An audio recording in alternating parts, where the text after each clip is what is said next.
So ఈరోజు మెయిన్గా ఇతర దేశాల్లో స్థిరపడి ఆంధ్రప్రదేశ్ సంబంధించిన పర్సన్స్ ఆంధ్రప్రదేశ్కి రావడానికి మినిస్ట్రీ ఆఫ్ ఎక్స్టర్నల్ అఫైర్స్ ఏదైతే ఏర్పాట్లు చేసిందో దానికి మన రాష్ట్ర ప్రభుత్వం చేసిన ఏర్పాట్లు గురించి ఎక్స్ప్లెయిన్ చేస్తాము. మన రాష్ట్రానికి సంబంధించిన అందరూ కూడా వీలైనంత వరకు మినిస్ట్రీ ఆఫ్ ఎక్స్టర్నల్ అఫైర్స్ మనం అడిగింది వాళ్ళని వైజాగ్, విజయవాడ, తిరుపతి ఈ 3 ఇంటర్నేషనల్ ఎయిర్పోర్ట్స్లో ఒక్కొక్క ఎయిర్పోర్ట్కి 4 జిల్లాలు, north coastal plus east Godavari మన వైజాగ్ ఇంటర్నేషనల్ ఎయిర్పోర్ట్కి, వెస్ట్ గోదావరి నుంచి ప్రకాశం వరకు విజయవాడ ఇంటర్నేషనల్ ఎయిర్పోర్ట్కి, నెల్లూరు, రాయలసీమ 4 జిల్లాలు ఇవి తిరుపతి ఇంటర్నేషనల్ ఎయిర్పోర్ట్కి ట్యాగ్ ఆన్ చేయమని రిక్వెస్ట్ చేయడం జరిగింది. వాళ్ళు యాక్సెప్ట్ చేశారు. కాకపోతే లాంగ్ డిస్టెన్స్ ఎస్పెషల్లీ అమెరికా నుంచి అండ్ నార్త్ అమెరికా నుంచి బోత్ సౌత్ అమెరికా నుంచి లాంగ్ డిస్టెన్స్ నుంచి వచ్చే ఫ్లైట్స్ మాత్రం వైడ్ బాడీడ్ ఎయిర్ క్రాఫ్ట్స్ ఉంటాయి కాబట్టి వాటికి మనకి ఇక్కడ ల్యాండింగ్ ఫెసిలిటీస్ ఉండవు కాబట్టి అంతవరకు మనకి మోస్ట్లీ చెన్నై, బెంగళూరు అలాగే హైదరాబాద్ ఈ 3 ఎయిర్పోర్ట్స్కి వచ్చే అవకాశం ఉంది. అక్కడి నుంచి కూడా హాపింగ్ ఫ్లైట్ మన రాష్ట్రంలో ఉన్న 3 ఎయిర్పోర్ట్స్కి వేయమని అడిగాము. నెంబర్ ఆఫ్ పాసింజర్స్ని బట్టి అది డెసిషన్ తీసుకుంటారు కాబట్టి 2 రకాలుగా మనం డివైడ్ చేస్తున్నాము. ఒకటి గల్ఫ్ నుంచి మిడిల్ ఈస్ట్ ఈ పర్టికులర్ కంట్రీస్ అలాగే సౌత్ ఈస్ట్ ఏషియన్ నేషన్స్ నుంచి వచ్చే ఫ్లైట్స్ అన్నీ కూడా వీలైనంత వరకు డైరెక్ట్గా మన స్టేట్కి వచ్చేటట్టు ఏర్పాటు చేస్తున్నాము. Long distance long hall flights మాత్రం సఫిషియెంట్ నెంబర్ ఉంటే కనుక మన ఎయిర్పోర్ట్స్కి వస్తాయి. సఫిషియెంట్ నెంబర్ కనుక లేకపోతే కనుక ఈ 3 మనకున్న హైదరాబాద్, చెన్నై అండ్ బెంగళూరు ఎయిర్పోర్ట్స్కి వస్తాయి. ఇక్కడి నుంచి ప్రతి ఇంటర్నేషనల్ ఎయిర్పోర్ట్లో మన రిసెప్షన్ టీమ్ని మనం రాష్ట్ర ప్రభుత్వం తరపు నుంచి పెడుతున్నాము. అక్కడ ప్రాపర్గా మెడికల్ చెకప్ చేసిన తర్వాత అసిమ్టమాటిక్ కేసెస్ అంటే సిమ్టమాటిక్ కేసెస్ ఏదైనా ఉంటే ఫీవర్ లక్షణాలు కానివ్వండి, ఏదైనా కోవిడ్ లక్షణాలు ఏదైనా ఉంటే కనుక దిగిన వెంటనే వాళ్ళని సెపరేట్ చేసి నియరెస్ట్ కోవిడ్ కేర్ సెంటర్కి పంపించడం జరుగుతుంది. ఎవరైతే నార్మల్ హెల్త్తో ఉన్నారో వీళ్ళందరినీ డిస్ట్రిక్ట్ వైజ్ డివైడ్ చేసి డైరెక్ట్గా ఎయిర్పోర్ట్ నుంచే డిస్ట్రిక్ట్ రిసెప్షన్ సెంటర్కి బస్సుల్లో తరలించడం జరుగుతుంది. ఇక్కడ డిస్ట్రిక్ట్ రిసెప్షన్ సెంటర్కి వచ్చిన తర్వాత వాళ్ళకి 2 ఆప్షన్స్ ఇస్తున్నాం. ఒకటి గవర్నమెంట్ క్వారంటైన్, అది ఫ్రీ ఆఫ్ కాస్ట్ ఇవ్వాల్సిందిగా ముఖ్యమంత్రి గారు డెసిషన్ తీసుకున్నారు, ఆదేశించారు. ఎంటైర్ కంట్రీలో ఇప్పుడు వరకు మినిస్ట్రీ ఆఫ్ ఎక్స్టర్నల్ అఫైర్స్ వాళ్ళు చెప్తున్న ఇన్ఫర్మేషన్ ప్రకారం ఫ్రీ క్వారంటైన్ ఇచ్చిన ఫెసిలిటీ ఇచ్చింది ఓన్లీ ఆంధ్రప్రదేశ్ అండ్ కేరళ.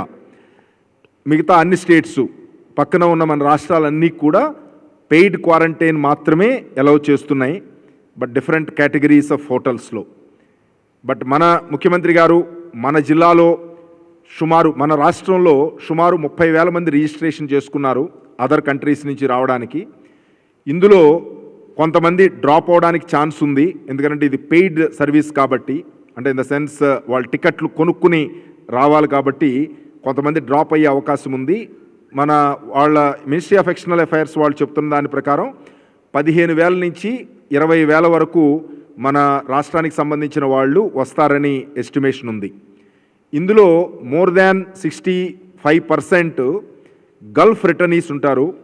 వీళ్ళు రకరకాల వృత్తులు చేసుకోవడానికి వెళ్ళిన స్కిల్డ్ లేబరు, అన్స్కిల్డ్ లేబరు ఎక్కువ మంది ఉంటారు కాబట్టి వీళ్ళు quarantine facility, paid quarantine facility bear చేయలేరనే ఉద్దేశంతో ముఖ్యమంత్రి గారు మనకి ఫ్రీ క్వారంటైన్ ఫెసిలిటీ అందుబాటులోకి వాళ్ళకి తీసుకురావడం జరిగింది. ఎవరైతే పెయిడ్ క్వారంటైన్ సెంటర్స్ కావాలనుకుంటారో వాళ్ళకి 3 కేటగిరీస్ ఆఫ్ హోటల్స్ మనం ఏర్పాటు చేస్తున్నాం. Luxury, medium, budget hotels. So అంటే approximately 1,500 to 2,000 rupees per day which includes taxes and food. 3 breakfast, lunch, dinner కలిపి ఆర్గనైజ్ చేయడానికి 1,500 to 2,000 ఒక గ్రూపు, 2,000 to 3,000 అప్రాక్సిమేట్లీ ఒక గ్రూపు, 3,000 కన్నా ఎక్కువ star category 5 star and 4 star category 3,000కి ఆల్మోస్ట్ దగ్గరలో ఉండేటట్టు కలెక్టర్స్ని నెగోషియేట్ చేసి ఆ రేట్స్ మనం పంపించమని చెప్పడం జరిగింది. ఆ రేట్స్ అన్నీ వాళ్ళకి అందుబాటులో పెట్టడం జరుగుతుంది. ఎవరైనా పెయిడ్ క్వారంటైన్కి ఆప్ట్ చేసిన వాళ్ళు ఉంటే కనుక ఈ హోటల్స్లో ఉండడానికి అవకాశం కలిగిస్తున్నాం. సో ఈ ఎంటైర్ మూమెంట్ అంతా కూడా పోలీస్ అండ్ అలాగే మా ఆఫీసర్స్ ఎస్కాట్ ఆఫీసర్స్గా వచ్చి వాళ్ళు డిస్ట్రిక్ట్ రిసెప్షన్ సెంటర్కి హ్యాండ్ ఓవర్ చేసేంత వరకు రెస్పాన్సిబిలిటీ తీసుకోవడం జరుగుతుంది. ఎంటైర్ సిస్టమ్ అంటే డేటా అంతా కూడా ఆన్లైన్ చేయడం జరిగింది. అంటే మనకి ఎలక్ట్రానిక్ మేనిఫెస్ట్ ఎప్పుడైతే ఆ పర్టికులర్ ఫ్లైట్లో మనకు ప్రతి వీక్లీ షెడ్యూల్స్ మనం ఇస్తున్నారు మినిస్ట్రీ ఆఫ్ ఎక్స్టర్నల్ అఫైర్స్ వాళ్ళు, ఆ వీక్లీ షెడ్యూల్లో మన ఫ్లైట్స్లో ఉన్న డేటా పాసింజర్ డేటా అంతా కూడా వాళ్ళు అందుబాటులో పెడతారు 2 రోజుల ముందు. దాన్ని మన స్టేట్ కంట్రోల్ రూమ్లో ఆ డేటా అంతా కూడా మనం ఆన్లైన్ అప్లికేషన్లో తీసుకుని అది వాళ్ళు రాగానే అందులో ఉన్న డేటాలో ఉన్న వాళ్ళందరూ వచ్చారా లేదా అనేది క్రాస్ చెక్ చేసుకోవడం, ఏమైనా లాస్ట్ మినిట్ చేంజెస్ అయితే కనుక మన డేటాబేస్లో కూడా చేంజ్ చేసుకోవడం, అలాగే సిమ్టమాటిక్ కేసెస్ ఏమన్నా ఉంటే కనుక అది సెపరేట్ లిస్ట్ తయారు చేసి నియరెస్ట్ కోవిడ్ కంట్రోల్ సెంటర్కి పంపించేయడం, కేర్ సెంటర్కి. అలాగే ఈ బ్యాలెన్స్ మెంబర్స్ అందరినీ డిస్ట్రిక్ట్ వైడ్ సెపరేట్ చేసి వాళ్ళని డిస్ట్రిక్ట్ రిసెప్షన్ సెంటర్కి పంపించి దాని తర్వాత క్వారంటైన్ ఫెసిలిటీ 14 days క్వారంటైన్ ఉంటుంది. రాగానే ఒక మెడికల్ టెస్ట్ చేస్తారు, ఆర్టీపీసీఆర్ కానీ ట్రూనాట్ టెస్ట్ కానీ చేస్తారు.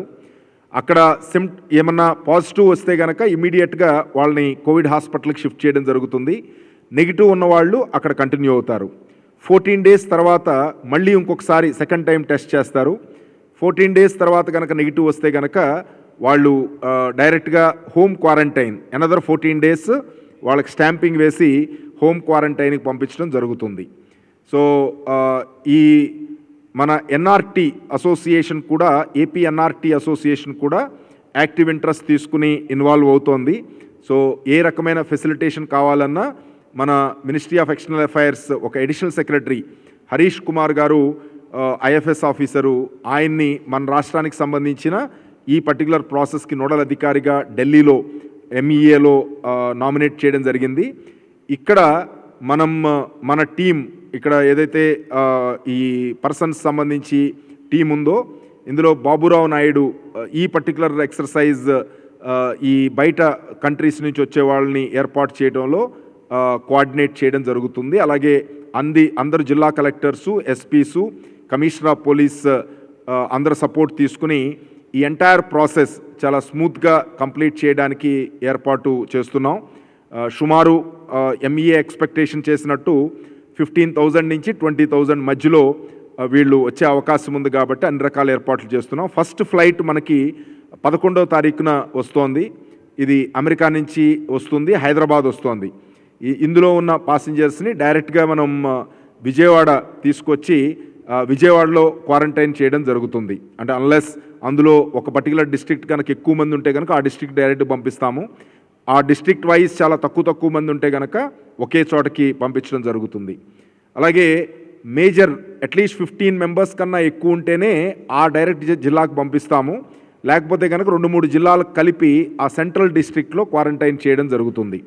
సో ఇది స్మూత్గా ఎటువంటి ఇబ్బందులు లేకోకుండా చేయడానికి సో అన్ని రకాల ఏర్పాట్లు మనం చేస్తున్నాము.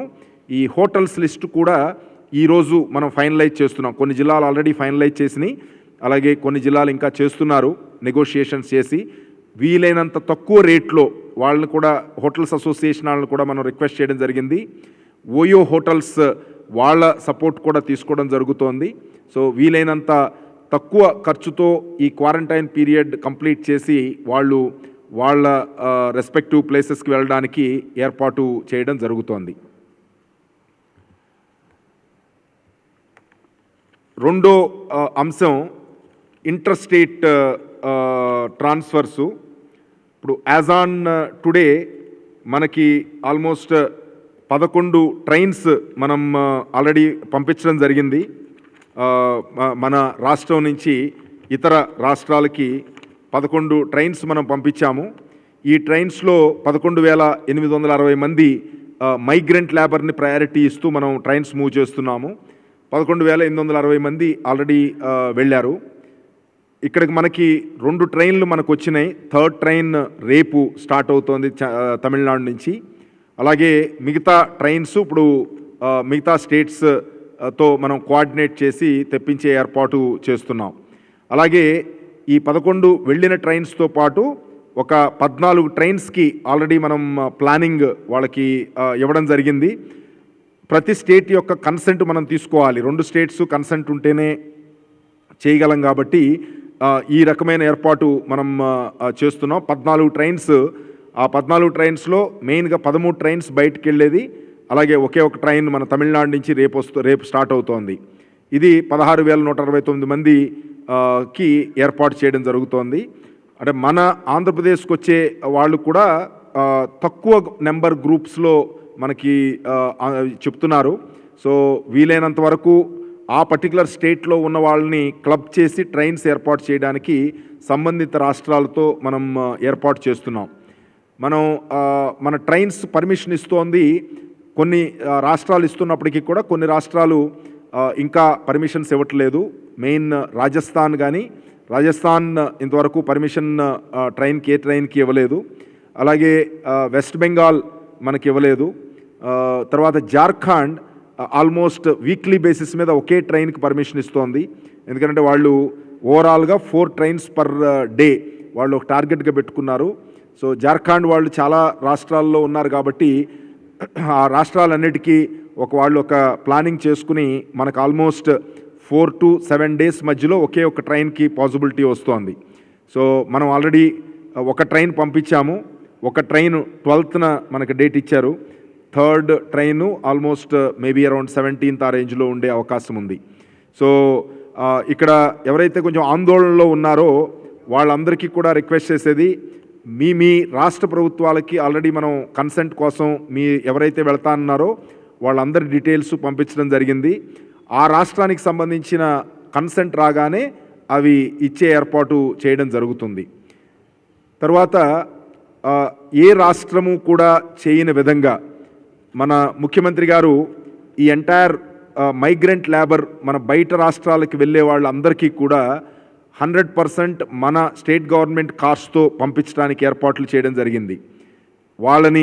వాళ్ళు ఎక్కడైతే ఉంటున్నారో అక్కడి నుంచి ఎంబార్కేషన్ పాయింట్ అంటే రైల్వే స్టేషన్, ఎక్కడైతే మనం పాయింట్ టు పాయింట్ రైల్స్ నడుపుతున్నాం శ్రామిక్ ట్రైన్స్, ఆ పాయింట్కి వెళ్ళడం, అలాగే ఆ పాయింట్ నుంచి వాళ్ళకి టికెట్ ఖర్చు మనమే పెట్టుకోవడం, వాళ్ళకి ఫుడ్ ఎక్స్పెండిచర్ కూడా ఐఆర్సిటీసీతో టైఅప్ చేసి ఫుడ్ ఎక్స్పెండిచర్ కూడా మనమే పెట్టుకునే ఏర్పాటు చేశాము. ఇంతవరకు ఏ రాష్ట్రంలో కూడా కాంప్రహెన్సివ్గా ఎండ్ టు ఎండ్ అంటే ఆల్మోస్ట్ వాళ్ళ గమ్యస్థానాలకు చేర్చేంత వరకు కూడా రాష్ట్ర ప్రభుత్వం బేర్ చేయడం అనేది ఇంతవరకు ఏ రాష్ట్రం లేదు. అలాగే దాంతోపాటు ఒక్కొక్క మైగ్రెంట్ లేబర్కి 500 రూపాయలు ఎడిషనల్గా వాళ్ళకి అవుట్ ఆఫ్ పాకెట్ ఎక్స్పెండిచర్గా ఇవ్వడానికి ముఖ్యమంత్రి గారు డెసిషన్ తీసుకున్నారు. సో వాళ్ళు ఫుడ్ మనమే ఖర్చు పెట్టుకుని ఇది ఓన్లీ అవుట్ ఆఫ్ పాకెట్ ఎక్స్పెండిచర్గా వాళ్ళకి ఇచ్చే ఏర్పాటు చేయడం జరుగుతోంది. అలాగే మన స్టేట్కి సంబంధించి ఇతర రాష్ట్రాల్లో కొంతమంది ఉన్నారు, ఎస్పెషల్లీ ఫిషర్మెన్ ఎక్కువ మంది ఉన్నారు, అలాగే construction workers, migrant labour, other reasons వల్ల మైగ్రెంట్ లేబరు, వీళ్ళను కూడా తీసుకురావడానికి ప్రత్యేకమైన ఏర్పాట్లు మనం చేస్తున్నాము. వాళ్ళకు కూడా శ్రామిక్ ట్రైన్స్కి సంబంధించి అయ్యే ఖర్చు గనక ఆ రెస్పెక్టివ్ స్టేట్ గవర్నమెంట్ టేకప్ చేస్తే గనక ఓకే, అది గనక టేకప్ చేయకపోతే గనక రాష్ట్ర ప్రభుత్వం తరపు నుంచి మనమే ఆ ఖర్చు పెట్టుకుందామనేది ముఖ్యమంత్రి గారు ఆదేశాలు ఇచ్చారు. దాంతోపాటు వాళ్ళకి ఇక్కడికి వచ్చిన తర్వాత ఫ్రీ క్వారంటైన్ ఫెసిలిటీస్ మనం ఫ్రీగా ఇచ్చి వాళ్ళకి 14 రోజులు వాళ్ళని ప్రాపర్గా మంచి ఫుడ్ అండ్ షెల్టర్ ఇచ్చి వాళ్ళని ఇంటికి పంపించే ఏర్పాట్లు కూడా చేయడం జరుగుతోంది. సో అలాగే వాళ్ళు వచ్చిన వాళ్ళని వాళ్ళ డిస్ట్రిక్ట్స్ వరకు తీసుకువెళ్ళడానికి కూడా మన ఆర్టీసీ బస్సుల ద్వారా మనం ఏర్పాటు చేయడం జరుగుతోంది. సో దీనికి ఖర్చు అంతా కూడా రాష్ట్ర ప్రభుత్వమే భరిస్తోంది. సో ఇది ఇంటర్ స్టేట్ మూవ్మెంట్ సంబంధించి చాలామందికి ఇంటర్ స్టేట్ మూవ్మెంట్లో మేము అప్లికేషన్స్ పెట్టుకున్నాము, దీనికి ఏమీ రెస్పాన్స్ రాలేదు అనేది చాలా కంప్లైంట్స్ ఉన్నాయి. మీ అందరికీ తెలిసిందే, మనం ఒక సిస్టమేటిక్గా మనకున్న క్వారంటైన్ ఫెసిలిటీస్ని దృష్టిలో పెట్టుకుని, మనకున్న నెంబర్ ఆఫ్ రూమ్స్ అవైలబిలిటీని దృష్టిలో పెట్టుకుని మనం ఒక సిస్టమేటిక్గా వెళుతున్నాము. ఇండివిజువల్ పర్సన్స్ గనక లార్జ్ స్కేల్లో మనకు అవసరం ఉన్నా లేకపోయినా ప్రతి వాళ్ళకి ఏదో ఒక అవసరం ఉంటుంది. కానీ అంత ఎమర్జెన్సీ లేకోకుండా ఇప్పుడు గనక ఇస్తే గనక ఎంటైర్ మనం ఇప్పుడు చేసిన ఎఫెక్ట్ అంతా కూడా ఆల్మోస్ట్ 60 days నుంచి మనం అందరం చేసిన సాక్రిఫైస్ అంతా కూడా వేస్ట్ అయ్యే అవకాశం ఉంది. కాబట్టి ఓన్లీ డిస్ట్రెస్లో ఉన్న మైగ్రెంట్ లేబరు, స్టూడెంట్సు, పిలిగ్రిమ్స్, టూరిస్టులు గ్రూపుల్లో ఉన్న వాళ్ళకి మాత్రమే ప్రయారిటీ ఇచ్చి ఫస్ట్ ఫేజ్లో వాళ్ళని ఇక్కడికి మన రాష్ట్రానికి తీసుకురావడం జరుగుతుంది. ఇప్పుడు యాజ్ ఆన్ టుడే చూస్తే కనుక 12,273 మంది మన రాష్ట్రానికి లాస్ట్ ఈ రిలాక్సేషన్ చేసిన తర్వాత మన రాష్ట్రానికి రావడం జరిగింది. సో అలాగే ఒక 20,000 మంది ఫారిన్ రిటర్నీస్ ఉన్నారు. అలాగే ఇంకొక 30,000 మంది మనకి డిఫరెంట్ ఏరియాస్ నుంచి మైగ్రెంట్ లేబరు, స్టూడెంట్స్, పిలిగ్రిమ్స్ వీళ్ళందరూ రావాల్సి ఉంది. సో ఇది ఫస్ట్ ఫేజ్లో చేయడం జరుగుతోంది. ఇప్పుడు ముఖ్యమంత్రి గారు ఎమర్జెన్సీస్లో ఇప్పుడు ఆల్రెడీ పోలీస్ డిపార్ట్మెంట్ ఎమర్జెన్సీస్లో పాస్ ఇవ్వడం జరుగుతోంది. ఈ ఇంటర్ స్టేట్ అయితే గనక, ఇంట్రా స్టేట్ అయితే అంటే ఇంటర్ డిస్ట్రిక్ట్ అయితే గనక కన్సర్న్డ్ ఎస్పీస్ ఇస్తున్నారు. అలాగే జాయింట్ కలెక్టర్స్ కానీ, అలాగే సబ్ డివిజనల్ మేజిస్ట్రేట్స్ కానీ ఇస్తున్నారు. అలాగే ఇంటర్ స్టేట్ అయితే కనుక ఓన్లీ డీజీపీ కంట్రోల్ రూమ్ ఒక్కటే ఇస్తోంది ఇప్పుడు వరకు. సో దీన్ని ముఖ్యమంత్రి గారు ప్రజలకి నిజంగా కనుక మెడికల్ ఎమర్జెన్సీ కానీ, ఎవరైనా ఫ్యామిలీలో డెత్ అవ్వడం కానీ, లేకపోతే మ్యారేజ్ ఫిక్స్ చేసుకుని లిమిటెడ్ మెంబర్స్తో గవర్నమెంట్ ఆఫ్ ఇండియా ఇచ్చిన గైడ్లైన్స్తో మేము వితిన్ 20-30 మెంబర్స్తోనే మేము మ్యారేజ్ చేసుకుంటామనుకుని ముందుకొచ్చే వాళ్ళ సంబంధించి వాళ్ళని ఫెసిలిటేట్ చేయడానికి ఆన్లైన్ అప్లికేషన్లో ఇది కూడా ఒక ప్రొవిజన్ పెట్టమని ఆదేశాలు ఇచ్చారు.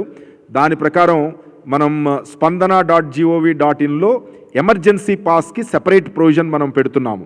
సో ఇందులో కంపల్సరీగా వాళ్ళ రీజన్స్ ప్రాపర్గా ఇవ్వడమే కాకుండా దానికి సంబంధించిన డాక్యుమెంట్స్ కూడా అప్లోడ్ చేయాల్సిన అవసరం ఉంటుంది. సో ఆ డాక్యుమెంట్స్ అప్లోడ్ చేస్తే కనుక ఆటోమేటిక్గా అది డిస్ట్రిక్ట్ కంట్రోల్ సెంటర్కి వెళుతుంది. అక్కడ మన అడిషనల్ ఎస్పీ, జాయింట్ కలెక్టర్ ఇద్దరు టీం మెంబర్స్గా ఉన్నారు కాబట్టి వాళ్ళు వెరిఫై చేసి వాళ్ళు రికమెండ్ చేస్తే కనుక స్టేట్ కంట్రోల్ సెంటర్ నుంచి డైరెక్ట్గా ఈ పాస్ వాళ్ళ మొబైల్స్కి పంపించడం జరుగుతుంది. సో ఈ అరేంజ్మెంట్ మనం ఈ రోజు నుంచి అందుబాటులోకి తీసుకొస్తున్నాం. దయచేసి దీన్ని మిస్యూజ్ చేయొద్దు. ఓన్లీ మెడికల్ ఎమర్జెన్సీ ఉన్నవాళ్ళు, డెత్ ఇన్ ద ఫ్యామిలీ, అలాగే ప్రెగ్నెంట్ ఉమెన్ ఏదైనా డెలివరీస్ కానీ వాటికి కానీ వెళ్ళాల్సిన వాళ్ళు, వాళ్ళని టేక్ కేర్ చేయడానికి వచ్చేవాళ్ళు, వాళ్ళు తప్ప మిగతా వాళ్ళు కనుక ఇది ఉపయోగిస్తే మాత్రం అది డిస్ట్రిక్ట్ కంట్రోల్ సెంటర్ వాళ్ళు వెరిఫై చేసినప్పుడు తప్పని తేలితే మాత్రం క్రిమినల్గా యాక్షన్ తీసుకోవడం జరుగుతుంది.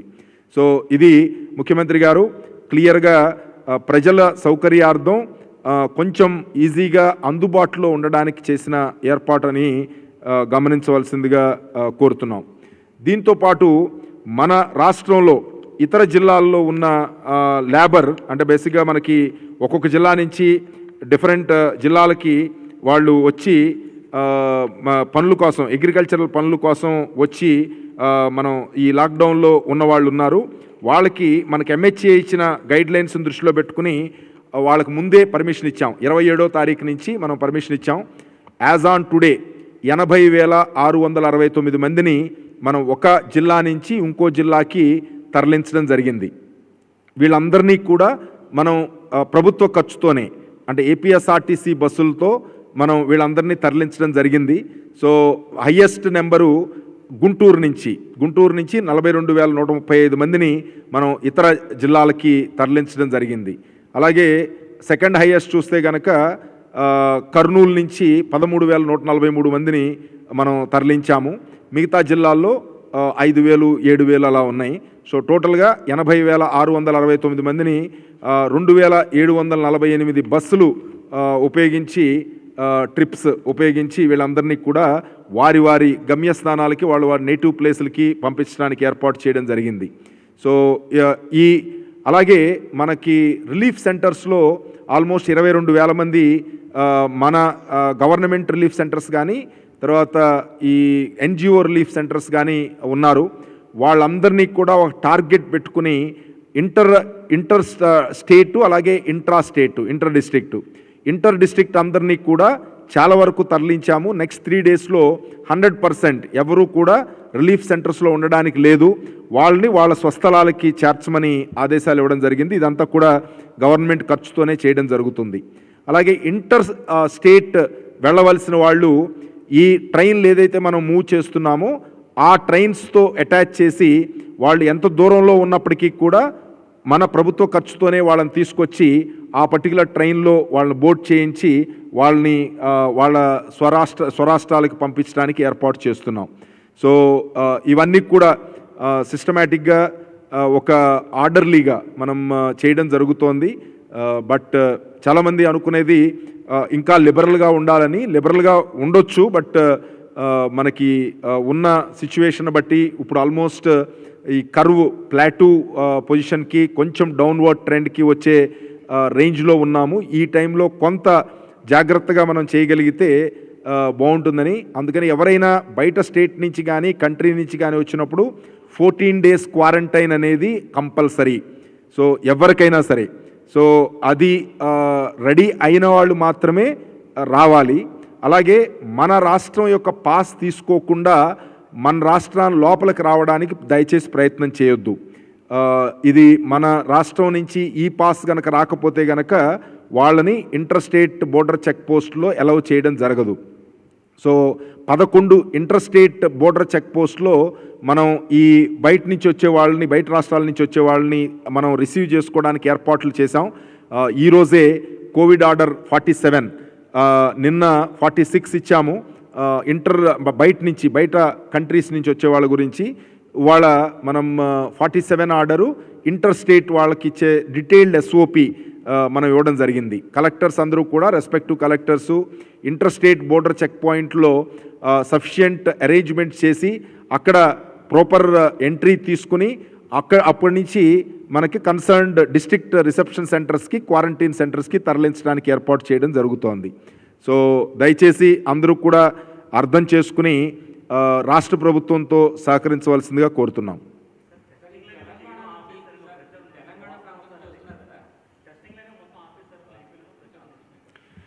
ఇప్పుడు ప్రతిరోజు హెల్త్ డిపార్ట్మెంట్ వాళ్ళు బులెటిన్ రిలీజ్ చేస్తున్నారు. ఎన్ని వేల టెస్టులు చేస్తున్నామనేది మనం క్లియర్గా, ఈ టెస్టులు మనం మామూలుగా చెప్పేది కాదు, ఎందుకంటే ఇదంతా కూడా ICMR మానిటర్ చేస్తుంది. ప్రతి దానికి డేటా ఎంట్రీ చేయాలంటే కనుక చాలా డీటెయిల్స్ మనం ఇవ్వాల్సి వస్తుంది. సో అందుకని టెస్టులు మనం ఆపేశామనే మాటలో ఏ రకమైన వాస్తవం లేదు.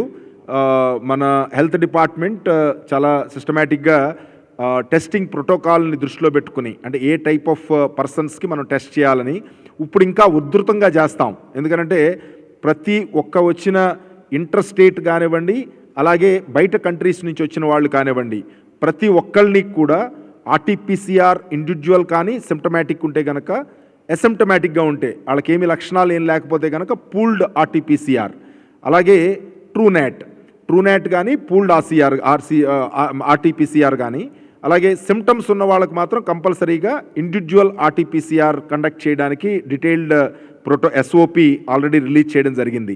సో ఆల్మోస్ట్ వచ్చే 20,000 మంది ఫారెన్ రిటర్నీసు, 30,000 మంది సుమారు మన మైగ్రెంట్ లేబరు, ప్రతి ఒక్కరికి కూడా ఈ టెస్టులు చేయడం జరుగుతుంది. దాంతోపాటు మన ఆంధ్రప్రదేశ్లో కంటైన్మెంట్ క్లస్టర్స్లో కానివ్వండి, బఫర్ జోన్లో కానివ్వండి, అలాగే జనరల్ కమ్యూనిటీ సర్వేలెన్స్ బేసిస్ మీద మనకి ఏదైతే కొంత లిస్ట్ వచ్చిందో, సిమ్టమ్స్ ఉన్న వాళ్ళకు లిస్ట్ వచ్చిందో వాళ్ళకి కానీ ప్రతిరోజు కూడా మనం డీటెయిల్డ్గా ఇస్తున్నాము. మన జవహర్ రెడ్డి గారు ప్రతిరోజు హెల్త్ బులెటిన్ రిలీజ్ చేస్తున్నారు. దయచేసి ఇలాంటి ప్రచారాలు నమ్మొద్దని రిక్వెస్ట్ చేస్తున్నాం.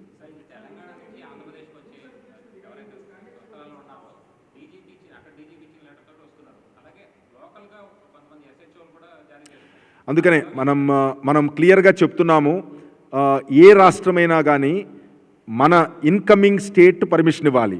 ఇప్పుడు మనం బయటికి పంపించడానికి మనకేం అభ్యంతరం లేదు. వాళ్ళు పర్మిషన్ ఏదన్నా తెలంగాణ కానీ ఏ స్టేట్ అయినా సరే వాళ్ళ పర్మిషన్ వాళ్ళు గనక ఈ పాస్ కనుక ఇస్తే మనం బయటికి వెళ్ళడానికి, మన పాస్ లేకపోయినా మనం అలౌ చేయడానికి అన్ని చెక్ పోస్టులకి ఆదేశాలు ఇవ్వడం జరిగింది DGP గారు. సో రిసీవింగ్ స్టేట్ యొక్క పర్మిషన్ అనేది చాలా ఇంపార్టెంట్. ఎందుకంటే అక్కడ మనకి వచ్చే వాళ్ళని ఎంతమంది వస్తారు ఏంటనేది మనం ఆర్గనైజ్డ్గా తీసుకోవాల్సిన అవసరం ఉంది. డీజీపీ గారు ఏదైనా ఎమర్జెన్సీ పాస్లు ఇస్తే అది యాక్సెప్ట్ చేయడం జరుగుతుంది. సో బట్ ఓన్లీ థింగ్ ఏంటంటే మిగతా ఎవరు కూడా ఎస్హెచ్ఓలు కానివ్వండి, ఈవెన్ కలెక్టర్స్ కానివ్వండి, వీళ్ళు ఇచ్చిన పాసులు మన కన్సెంట్ ఉంటే ఏమీ అభ్యంతరం లేదు. మన కన్సెంట్ లేకోకుండా ఇచ్చిన పాసులు ఏది కూడా చెల్లవు. సో డీజీపీ ఆఫీసులు ఇచ్చిన పాసులు మనం ఎమర్జెన్సీ, హెల్త్ ఎమర్జెన్సీ మీద ఆ డీజీపీ మనకిచ్చిన, మన డీజీపీ వాళ్ళకిచ్చిన, అలాగే ఇప్పుడు స్టేట్ కంట్రోల్ రూమ్ మేము ఇస్తున్నాం ఎమర్జెన్సీ పాస్లు. సో ఇవి చెల్లుబాటు అవుతాయి. సో అందుకని దయచేసి పాసు వాళ్ళు వచ్చేసింది కదా అని మనం వచ్చి అనవసరంగా ఇబ్బంది పడవద్దు అని రిక్వెస్ట్ చేస్తున్నాం.